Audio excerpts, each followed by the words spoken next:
देखिए, बरसात के सीज़न के बाद हमारे गार्डन में बहुत से ऐसे काम हो जाते हैं करने को। पहले तो सबसे पहले होता है साफ़ सफाई हमारे सभी पॉट्स की और हमारे टेरेस की, जहाँ पे हमारे प्लांट रखे हैं, पॉट्स रखे हैं, तो उन सब की साफ़ सफाई करना बहुत ज़रूरी हो जाता है।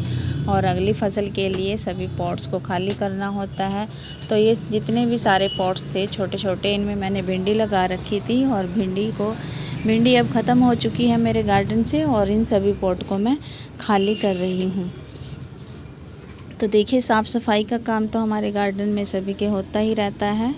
10 दिन 15 दिन के बाद या हफ्ते में हम अपने गार्डन की सफाई करते हैं, जब भी हमें टाइम लगता है। तो इस तरह से हम बरसात के बाद काफ़ी सारे ऐसे काम हो जाते हैं जो ज़रूरी हो जाते हैं करने।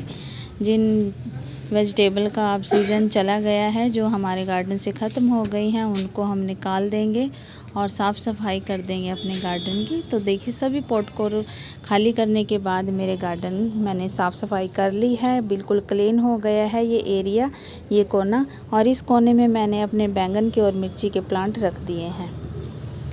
तो क्लीन करने के बाद हमारा गार्डन बहुत सुंदर लगता है और पेड़ पौधे भी अच्छे लगते हैं, उनको भी अच्छा लगता है। जैसे हमें साफ़ सुथरा रहना अच्छा लगता है, हमारे प्लांट्स को भी अच्छा लगता है ऐसे ही। और जब हम उनको नई जगह पे बदल कर रख देते हैं, और भी लुक बदल जाता है हमारे टेरेस का, गार्डन का। तो इस तरह से हम साफ़ सफाई बहुत ज़रूरी काम हो जाता है हमारे गार्डन में बरसात के बाद।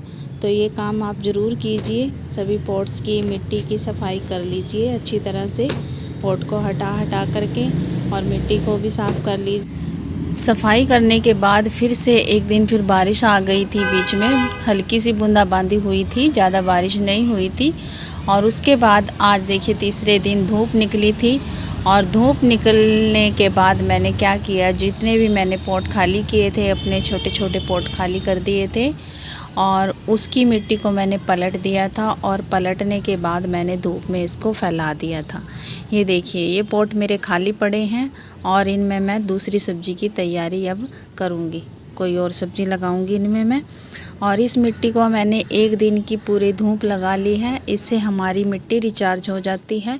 धूप लगाना बहुत ज़रूरी है। बरसात के बाद मिट्टी में फंगस वगैरह, कीड़े वगैरह पैदा हो जाते हैं, तो ऐसे में ज़रूरी है कि हम अपनी मिट्टी को रिचार्ज कर लें दोबारा से धूप लगाने के बाद। तो बरसात के बाद ये काम हमारा बहुत ज़रूरी हो जाता है गार्डन में, मिट्टी को दोबारा से तैयार करना नई फसल के लिए। तो ये काम आप ज़रूर कीजिएगा। और जितने भी मेरे छोटे छोटे पॉट हैं, इन सब में दोबारा से मैं नई सब्ज़ी लगा दूँगी।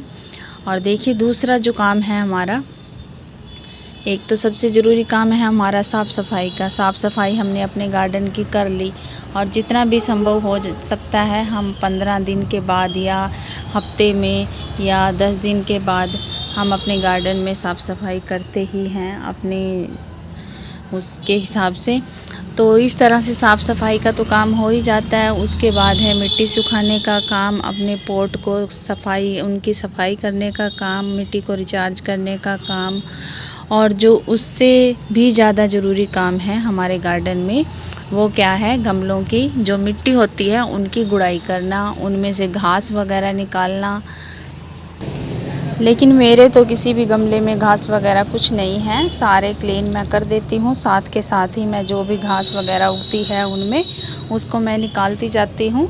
तो इस तरह से मैं अपने गमलों में मिट्टी में घास नहीं उगने देती, और उसकी मिट्टी बिल्कुल साफ़ रहते हैं गमले अंदर से। इस तरह से अगर हम उखाड़ते रहेंगे घास को, बरसात के सीज़न में अक्सर घास हमारे गमलों में पैदा हो जाती हैं, अनवांटेड प्लांट अपने आप ही उग जाते हैं, तो उनको निकालते रहें समय समय पे। तो इससे आपकी मिट्टी जो है, वो पौधे जो हैं उनकी ग्रोथ अच्छी होगी, और ज़्यादा घास ना उगने दें। और उसके बाद अपने गमलों की गुड़ाई ज़रूर करें। गुड़ाई करना बहुत ज़रूरी है, क्योंकि मिट्टी जो है वो हमारी एकदम से ठोस हो जाती है। धूप निकलने के बाद, बारिश होने के बाद जो है गमले की मिट्टी एकदम से धूप लगती है, तो वो ठोस हो जाती है, एकदम से सख्त हो जाती है। तो उसकी गुड़ाई करना बहुत ज़रूरी है। और उसके बाद का जो काम है, देखिए, अक्सर हमारे जो प्लांट हैं, हमारी बेल वाली सब्जियां हैं, या हमारे और भी पौधे हैं सब्जियों वाले, उन पे अक्सर क्या होता है कि अटैक हो जाता है कीड़ों का। तो कीड़ों के अटैक से बचने के लिए हम नीम ऑयल का स्प्रे कर सकते हैं या कोई और भी ऑर्गेनिक जो पेस्टिसाइड बना करके अपने प्लांट पर, अपने पौधों पर उसका स्प्रे कर सकते हैं। लेकिन मुझे तो अभी अपने प्लांट पर कोई भी ऐसा अटैक नहीं दिखाई दे रहा है। मेरे प्लांट बिल्कुल, उन पे किसी भी तरह का कीड़ा कोई नहीं है। तो मेरे प्लांट तो अभी बिल्कुल इस चीज़ से बचे हुए हैं। तो पेस्टिसाइड, अगर आपके गार्डन में कीड़ों का अटैक है तो आप नीम ऑयल का स्प्रे उस पर कर सकते हैं। तो ये कुछ ज़रूरी काम हैं जो बारिश के बाद हमें अपने गार्डन में कर लेने चाहिए और ज़रूरी भी होते हैं अगली फसल की तैयारी के लिए। जो भी हम थोड़ी बहुत सब्ज़ी लगाते हैं अपने गार्डन में, अपनी ज़रूरत के हिसाब से या अपनी जगह को देखते हुए, तो ये जो ज़रूरी काम है ये हमें ज़रूर कर लेने चाहिए। और उसके बाद हमारी आती है खाद देने की बारी। तो देखिए, खाद हमें देना बहुत ज़रूरी है अपने सभी प्लांट्स में, अपने पौधों में, चाहे वो सब्जी वाले हैं, फल वाले हैं या फूल वाले हैं, तो सभी में हमें खाद डालना बहुत ज़रूरी हो जाता है। और ऐसे में हम ऑर्गेनिक खाद ही अपने पौधों को दे सकते हैं। जैसे कि गोबर की खाद हो गई, तो गोबर की खाद सबसे बेस्ट ऑप्शन है। अगर गोबर की खाद भी नहीं है तो गोबर की खाद अवेलेबल नहीं है तो आप वर्मी कंपोस्ट उसमें डाल सकते हैं। लेकिन वर्मी कंपोस्ट देखिए, मैंने यूज़ नहीं किया। मैं सिर्फ सीधे सादे तरीके से, सिंपल तरीके से गार्डनिंग करती हूँ और मैं सिर्फ किचन वेस्ट का ही यूज़ करती हूँ अपने गार्डन में अपनी मिट्टी को बनाने के लिए। और उसी से मेरी मिट्टी जो है वो काफ़ी पोर्स और काफ़ी उपजाऊ बन जाती है।